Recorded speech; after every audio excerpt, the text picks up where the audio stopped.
Ya, jadi ini adalah materi misdesain beton. Untuk misalnya atau campuran, ini kita akan mencampur antara, jadi beton itu adalah material yang terdiri atas agregat kasar, itu agregat kasar itu batu pecah dan ataupun kerikil, kemudian pasir dicampur semen dan air, itu yang disebut sebagai beton. Ada beberapa bahan tambahan ya, untuk membuat beton, antara lain misalnya silika foam dan lain sebagainya. Tapi sebelum kita masuk kepada materi misdesain beton ini, mungkin akan saya jelaskan sedikit tentang materi beton ya. Carikan dulu materinya.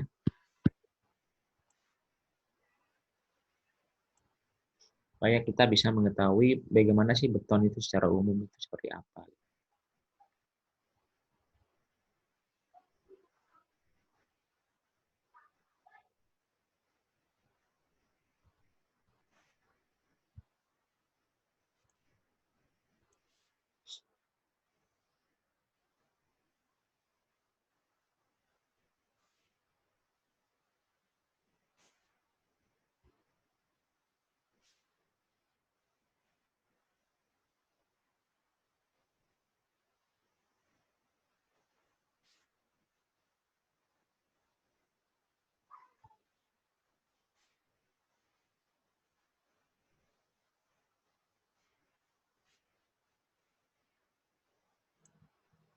Ya, jadi ini adalah materi tentang beton. Kebetulan kami beberapa tim dosen waktu itu melakukan penyuluhan. Jadi saya akan jelaskan lagi kepada kalian materi tentang beton itu sendiri sebelum kita masuk ke misdesain beton. Jadi materi ini adalah sebagai bahan penyuluhan pengabdian yang kami lakukan tahun lalu beberapa dosen ya, itu di Konawe Selatan, yang kita presentasikan di hadapan peserta penyuluhan. Jadi kita mulai tentang teori beton itu sendiri sebelum kita membahas misdesain. Beton itu adalah didefinisikan sebagai campuran antara semen, Portland, dan semen hidrolik yang lain. Agregat halus, itu pasir ya. Kemudian agregat kasar, dan air dengan atau tanpa bahan tambah. Membentuk suatu massa padat. Itulah yang disebut sebagai beton.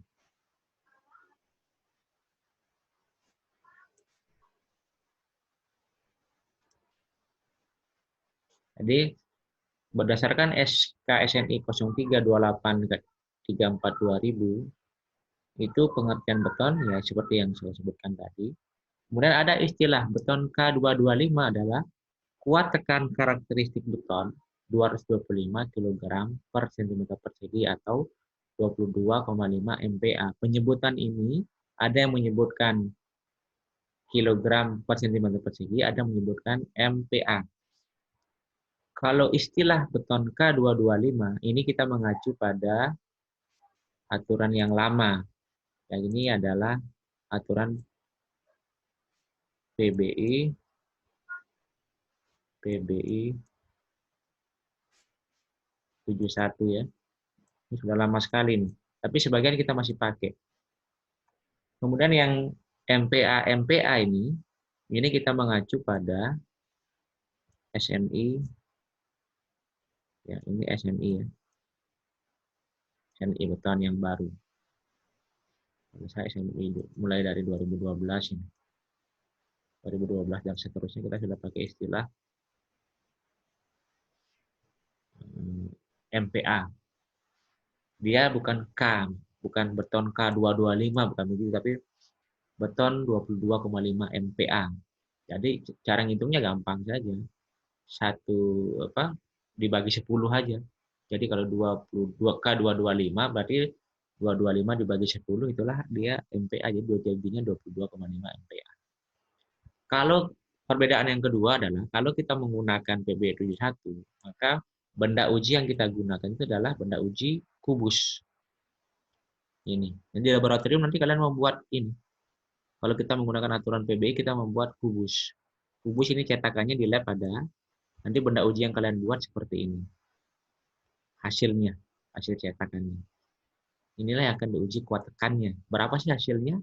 Maka akan menentukan mutunya, kuat tekannya di sini. Selanjutnya, penggolongan beton struktural dan struktural didasarkan pada atas mutu beton dan peruntukannya. Beton ini digolongkan ke dalam 3 kelas mutu, yaitu ada beton kelas 1, atau beton kelas 2, ada beton kelas 3. Beton kelas 1 atau non-struktural kita sebut, itu ada istilah K100 atau 10 MPa, ada K12, 125 atau 12,5 MPa, ada K150 atau K atau 15 MPa dan seterusnya, ini ada K175 sampai K200. Itu masuk ke dalam beton non struktural. Jadi bukan untuk pekerjaan struktur. Bukan pekerjaan struktur ini maksudnya mungkin biasanya untuk bikin rabat beton lantai itu dan seterusnya ya. Karena yang masuk pekerjaan struktur itu misalkan digunakan untuk kolom, untuk balok dan lain sebagainya, itu masuk pekerjaan struktur ya. Ini beton kelas 2 adalah beton struktural, antara lain itu adalah beton K225, K250, K275. Itu biasa digunakan untuk lantai, jalan, fondasi, slop, kolom, dan lain sebagainya. Kemudian ada lagi beton yang lebih tinggi butuhnya, beton kelas 3. Itu beton khusus, itu di atas K300 ya. Nah, ini K2, 325, 350, 375, 450, K500, dan seterusnya. Itu mutunya tinggi. Biasa misalnya untuk balok dan lantai jembatan, landasan pesawat, tiang pancang, dan lain sebagainya. Itu biasanya menggunakan beton-beton dengan mutu yang beton kelas 3 ini, beton mutu tinggi. Ya. Selanjutnya,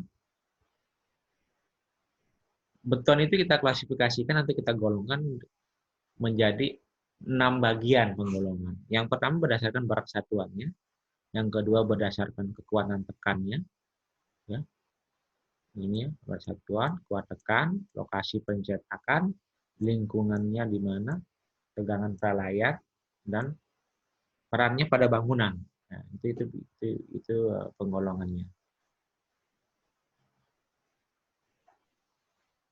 Berdasarkan berat volume atau berat satuannya, ada disebut sebagai beton ringan atau light weight concrete. Kemudian ada beton normal atau normal weight concrete. Kemudian ada disebut sebagai beton berat. Ya, beton ringan ini ya. Itu beton yang memiliki berat volume lebih kecil dari 1,900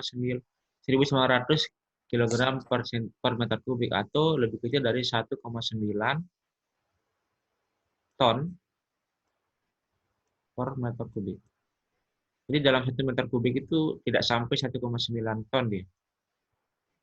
Itu disebut sebagai beton ringan. Nah, umumnya digunakan untuk atap bangunan rumah maupun gedung. Ya, ini beton ringan. Ada istilah kalian mungkin lihat bata ringan ya, yang warna putih itu yang sekarang lagi banyak digunakan. Itu berat volumenya kecil. Dia bahannya biasanya menggunakan batu apung. Jadi batu apung itu batuan hasil gunung berapi yang memiliki berat volume yang relatif kecil sehingga banyak digunakan sebagai bahan dasar untuk pembuatan beton ringan. Kemudian beton normal, ya yang normal itu yang umum ya. Ini berat volumenya antara 2,2 ton per meter kubik sampai 2,5 ton per meter kubik. Jadi beton yang umum itu beratnya yang biasanya kita gunakan itu adalah sekitar 2,3 ton per meter kubik. Ini beton ya, berat volume beton. Kalau beton bertulang, kalau yang bertulang, itu bertulang biasanya 2,4 ton per meter kubik. Itu kalau bertulang. Ya. Nah, ini beton normal, ini yang umum kita gunakan. Seperti dalam pembuatan ini, pondasi telapak, ya, kolom, balok, dan lain sebagainya. Itu beton normal. Kemudian ada yang disebut sebagai beton berat. Beton berat adalah beton dengan berat volume lebih besar dari 2,5 kg per meter kubik. Jadi di atas 2,5 ton dalam 1 meter kubiknya itu lebih besar dari 2,5 ton. per meter kubik. Ya, ya itu biasa digunakan untuk bangunan tinggi, jembatan flyover. Ya. Seperti jembatan yang di Kendari itu, jembatan Teluk Kendari itu dia menggunakan beton berat volume yang tinggi ya. Karena ini ada campuran khusus, mutunya juga tinggi. Biasanya semakin tinggi mutu beton, berat volumenya semakin besar. Kenapa? Karena biasanya ada bahan tambah seperti silika foam, serbuk besi ya, yang membuat beton itu semakin berat, gitu, lebih berat dari beton biasanya, sehingga dia kerapatannya lebih tinggi. Maka dia memiliki berat volume yang lebih besar juga dari beton pada umumnya. Selanjutnya ini ya masih penggunaan untuk beton beton berat ini salah satunya namanya. Tadi berdasarkan berat volume, sekarang berdasarkan kuat tekannya. Kalau berdasarkan kekuatan tekannya, betul kita menjadi tiga macam beton kelas 1, kelas 2, dan kelas 3. Tadi sudah saya jelaskan ya. Kelas 1 beton struktural, kelas 2 struktural, kelas 3 beton khusus. Nah ini tadi sudah kita bahas ya sebelumnya ya, lebih kecil dari 20 MPa. Ini contohnya. Kalau yang ini untuk beton kelas 2 itu lebih besar atau antara 21 MPa sampai 40 MPa. Nah ini ya penggunaannya untuk balok, kolom. Sedangkan kelas 3 itu beton yang mutunya lebih di atas 41 MPa atau di atas K400. Ya, misalkan buat kerjaan ini ya. Tadi abutmen jembatan flyover kayak di Teluk Kendari itu kita menggunakan mereka menggunakan beton kelas 3 yang mutu beton khusus. Nah ini ya. Ini betonnya tidak sama dengan beton kayak kita membuat bangunan-bangunan konvensional yang biasa kita bikin. Ya, waktu kita sisa 10 menit. Kita lanjutkan dulu sampai habis ini waktunya ya. Kemudian berdasarkan lokasi pencetakannya, ada beton yang disebut sebagai beton cast in situ. Itu adalah beton yang dicetak di tempat dengan cetakan atau acuan yang dipasang di lokasi elemen struktural pada bangunan atau gedung.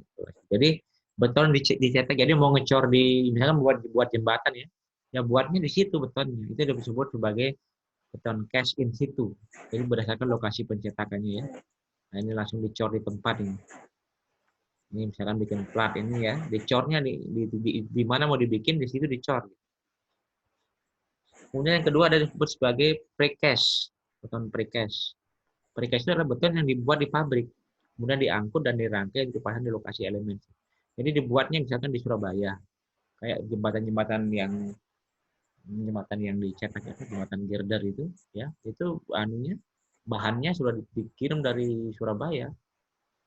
Itu tiba di lokasi tinggal dipasang-pasang kayak yang di Jalan Boulevard itu ya, yang kalau kalian sering lewat dari Polda itu ya, tembus ke bundaran pesawat, bundaran apa itu yang arah Batarmas itu ada jembatan itu beton precast namanya, jadi dicetak di tempat pabriknya di Surabaya, kemudian diangkut dipasang di lokasi. Ya ini contohnya, ya ini balok-balok ini ya, ini adalah beton precast. Kemudian berdasarkan lingkungan, jadi ada lingkungan korosif ya, itu beton yang digunakan untuk lingkungan di air. Jadi ini beda. Ini kalau lingkungan korosif itu semennya biasanya beda, menggunakan semen misalkan tipe 3. Ya. Nah, itu yang tidak yang beton yang tahan terhadap korosi. Kemudian ada lingkungan basah dan non korosif. Ya, kalau lingkungan basah atau non korosif ya ini misalkan dia tergenang air tapi bukan air bukan tidak korosif gitu maksudnya, tidak lingkungan tidak berkarat. Kemudian ada lingkungan yang terpapar cuaca, jadi beton yang tidak ada atapnya, jadi terus kena hujan, kena panas gitu ya, itu terpapar cuaca. Kemudian ada lingkungan yang terlindung. Nah ini bangunan-bangunan yang kayak rumahnya kalian itu ada beton, itu kan lingkungan terlindung. Jadi betonnya itu tidak terpapar sinar Jadi kalau hujan tidak kena hujan, kalau apa tidak kena juga panas matahari. Jadi terlindung. Itu berdasarkan lingkungan. Kemudian ada namanya penggolongan berdasarkan tegangan perlayan. Ada yang disebut sebagai beton konvensional, ya. Ada beton konvensional, ada beton pre-stress, ada beton post tension. Nah, kalau beton konvensional itu adalah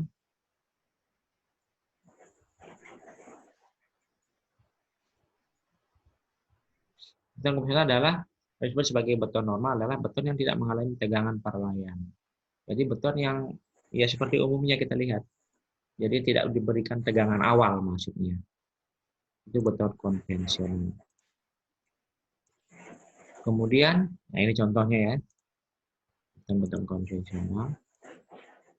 Ada beton pre-stress. Pre-stress itu adalah beton yang sudah diberikan tegangan di awal. Jadi sebelum dipasang itu diberikan tegangan memang.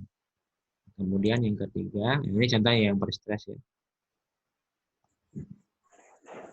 Kalau yang normal seperti ini. Jadi kalau yang pre-stress seperti ini. Jadi sudah diberi sebelum ada beban yang bekerja, dia sudah diberikan tegangan memang. Sehingga begitu tegangan bekerja, dia sudah mengalami. Kalau misalkan sebelum dibebani, pada beton yang sudah bekerja bentuknya seperti ini. Begitu diberikan tegangan atau beban yang bekerja, dia akan seperti ini. Itu beton stres ya. Dan ada post tension adalah beton yang diberikan tegangan perlayan pada saat pembuatannya dan sistem post tensioning. Ini contohnya. Seperti jembatan di Pasar Baru itu dibuat ada kabel-kabel baja, jadi begitu tiba di lokasi kemudian diberikan tekanan beban perlayan ini. Ini diberikan tegangan. Kemudian berdasarkan peran pada bangunan, ada beton struktural, ada beton non struktural tadi sudah saya bahas. Jadi kalau beton struktural itu untuk kolom, slab dan lain sebagainya. Kalau non struktural itu beton mutu rendah di bawah K200 itu biasanya digunakan untuk dinding partisi, balok dan sebagainya. Jadi fungsinya hanya sebagai bahan penguat saja ya. Ini contoh beton struktural ini, balok, kolom, ini beton struktural. Nah kan yang non struktural yang ini. Ini dinding partisi, kemudian ini tidak ada beban di atasnya. Saya sebagai ini aja. Dia tidak mengalami beban. Partisi, balok lintel, kanopi dan lain sebagainya. Ini balok kanopi ya. Ini beton non struktural. Seperti ini ya. Dia tidak mengalami beban dari atas. Dia cuma beton tapi tidak ada beban misalnya. Tidak mengalami pembebanan misalnya. Nah, ini kelebihan dan kekurangan beton. Kita mestinya punya waktu 4 menit ya. Secara umum kelebihan beton adalah ya kelebihannya dapat dengan mudah dibentuk. Kemudian mampu memikul beban yang berat, tahan terhadap temperatur tinggi, biaya pemeliharaannya cukup kecil, sangat baik di dalam menerima tekanan. Kekurangannya, nah ini bentuk yang telah dibuat sangat mengerak setelah pada saat mulai sulit untuk diubah. Jadi kalau sudah terbentuk menjadi batuan beton itu susah itu kita rubah. Kemudian pengerjaannya membutuhkan penelitian yang tinggi, ya tidak sembarang juga ya, misalnya orang membuat cetakan apa itu membutuhkan penelitian, membutuhkan desain, rancangan campuran dan sebagainya. Nah itu perlu ketelitian intinya. Kemudian memiliki beban yang berat. Jadi beton itu termasuk berat. Beton normal itu adalah beratnya tadi sudah saya jelaskan sekitar 2,4 ton per meter kubik, itu cukup lumayan berat. Makanya sekarang banyak orang membuat beton, berusaha membuat beton ringan, ya, tapi dengan mutu yang besar. Gitu. Selanjutnya adalah kekurangannya yang lain, gaya pantul suara yang cukup besar. Jadi beton ini relatif memiliki kemampuan untuk memantulkan suara. Jadi kalau kita berada dalam bangunan yang menggunakan dinding beton dan sebagainya, itu biasanya menggema dari suara. Itu kekurangan. Perbedaan kuat tekan antara beton kubus dan silinder ini kita bahas sedikit ya, masih ada waktu sekitar 2 menit. Jadi kalau kubus, nanti di Mr. Science saya akan menjelaskan lagi. Jadi kalau untuk yang benda uji di lab itu kita menggunakan silinder seperti ini. Kalau kubus yang kita gunakan seperti ini. Perhitungannya sama, rumusnya tekanan gaya persatuan luas. Tidak begitu sama, cuman bentuknya beda. Ini kubus, ini adalah silinder. Ya, perbandingan kekuatan tekannya juga seperti ini. Jadi kalau silinder kuat tekannya 2 MPa, kubus itu 3 MPa.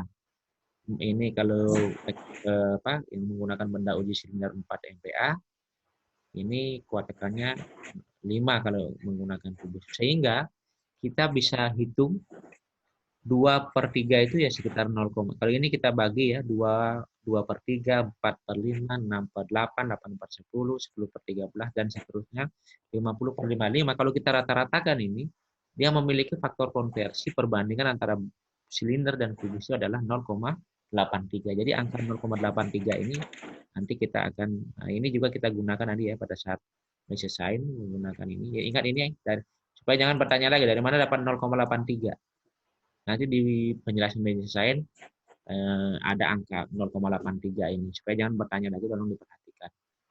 Dasarnya dari sini, berdasarkan ISO standar 3893-1977. Jadi sudah dilakukan penelitian perbandingan antara kuat tekan dari keduanya ini. Ya, waktu kita tinggal 1 menit. Ya, kayaknya materi untuk hari ini cukup sekian. Nanti kita lanjutkan minggu depan. Mudah-mudahan tidak ada halangan. Ya, nanti materi yang saya sudah buat itu saya akan kirim seperti minggu lalu ya. Nanti silakan kalian pelajari lagi. Mudah-mudahan bisa memudahkan kalian untuk memahami materi yang saya bawakan, walaupun dengan keterbatasan yang ada sekarang. Saya kira untuk hari ini saya cukupkan dulu. Setelah 2 kali kita session, nanti materinya saya posting di Edmodo. Lebih dan kurangnya mohon dimaafkan. Mudah-mudahan kita semua